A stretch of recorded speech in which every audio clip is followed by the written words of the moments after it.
Now I'm going to discuss the topic name is software process model. Sometimes it is called SDLC, that is software development life cycle. A software development process, also known as software development life cycle, is a structure imposed on the development of a software product. It mainly for to developing a software product. Then what is the necessary procedures? Okay, in this SDLC, we have more models. We will see one by one. First one is waterfall model.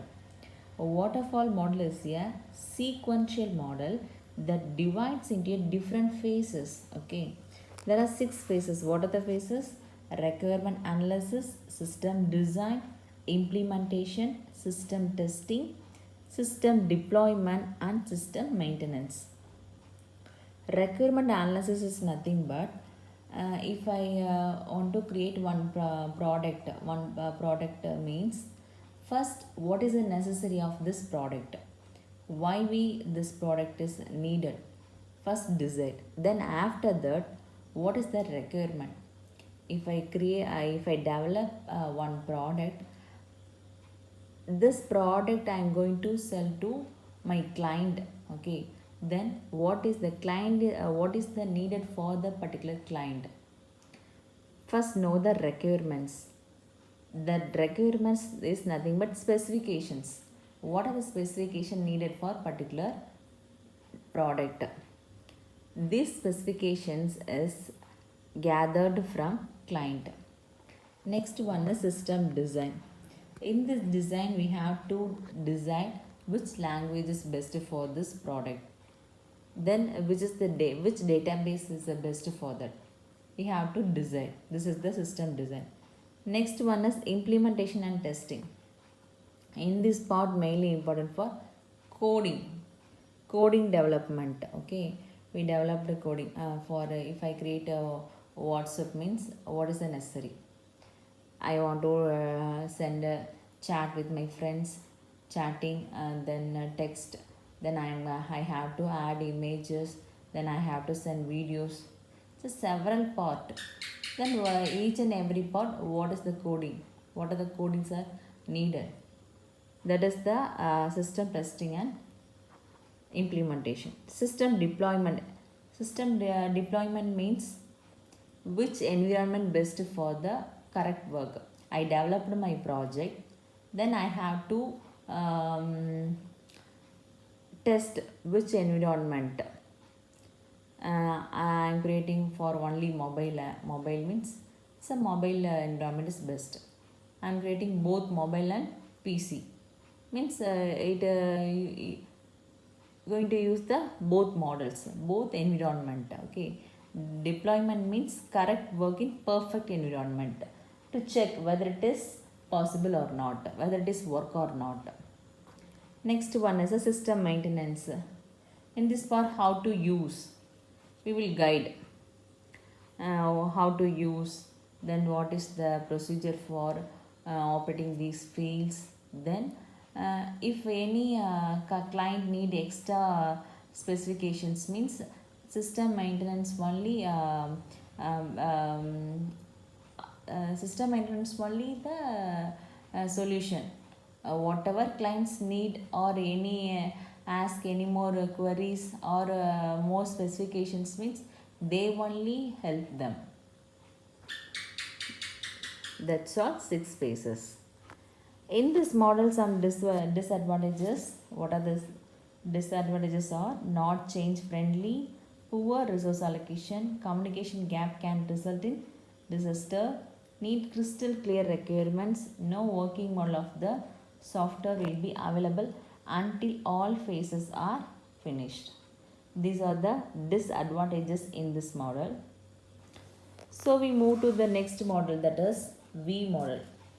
V-shape, sometimes called V-shaped model. It is an extension of waterfall model. It demonstrates the relationship between each phase of the development life cycle and its associated phase of testing.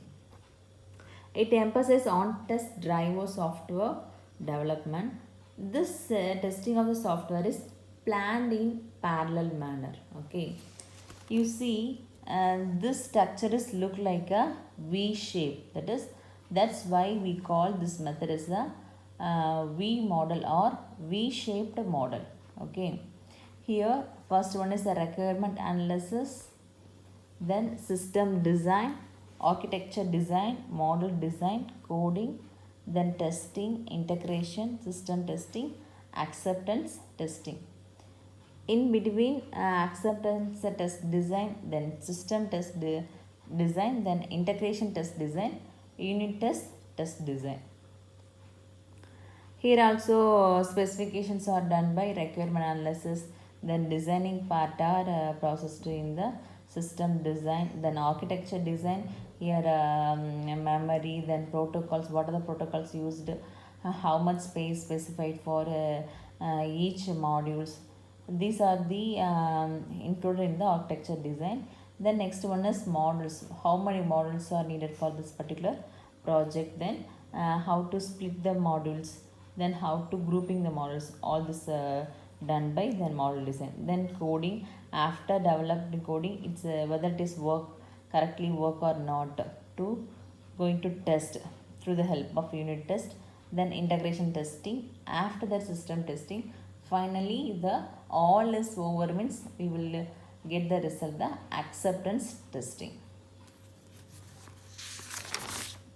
Next one is the advantages. Okay, what are the advantages means in V-shaped model is, first one is simple and easy to understand and execute, provides a structured way of doing things, works well with the small projects where requirements are well understood beforehand. Time spent early in the software development cycle can reduce cost at later stages. Emphasize planning for verification and validation of the product in early stage of the development. Next one is the disadvantages, not change friendly, poor resource allocation, not suitable for complex and object oriented projects, need crystal clear requirements, no working model of the software will be available until all phases are finished.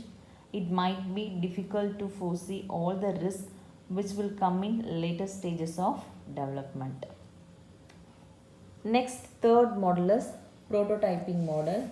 In this model, this structure is specified initial requirements, then the four parts are circulate design, then prototyping, customer evaluation, and review and updations. Okay, these are the circularly continue the process, then development, and then one is testing, finally maintain the process. Here advantages are customers can see steady progress, then it is useful when requirements and changing rapidly. In this model, disadvantages is it is impossible to know how long it will. That is, we can't say the timing. Okay, some one need more time, someone take short time. Okay, we can't explain or clearly tell the time management. Here there is no way to know the number of iteration will be required. We can't decide number of iterations, how many iterations needed. This is the disadvantages in prototyping model.